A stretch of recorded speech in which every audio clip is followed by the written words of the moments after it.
प्रिय साथियों नमस्कार। मैं डॉक्टर जी के गोस्वामी। आज हम आपसे एक कानूनी पहलू पर चर्चा करेंगे जिसका विषय वस्तु है rule of law. Rule of law को समझने के लिए हमें समझना होगा कि इसका विपरीत क्या हो सकता है। तो इसका विपरीत है रूल बाय मैन। आपने बहुत पुराने समय से देखा होगा, जो राजा महाराजा होते थे जब, तो अगर कोई राजा प्रसन्न हुआ किसी पे तो उन्होंने उसको माफ कर दिया, और अगर नाराज हुआ तो किसी को भी सजा दे दी। यानी कि कानून के लागू करने में एक समानता नहीं थी।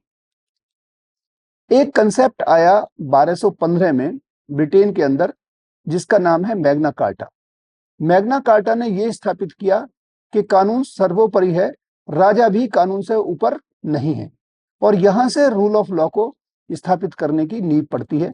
इस सिद्धांत को जिसने बल दिया उनमें A.B. डाइसी, जोहन लोके, एरिस्टोटल और बहुत सारे ऐसे दार्शनिक, वैज्ञानिक और कानूनी विशेषज्ञ हुए जिन्होंने इसको स्थापित किया।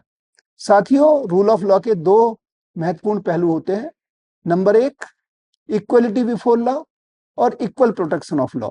जो हमारा आर्टिकल 14 इंडियन कॉन्स्टिट्यूशन का है, वो भी इसी बात को स्थापित करता है कि कानून की नजर में सब बराबर हैं।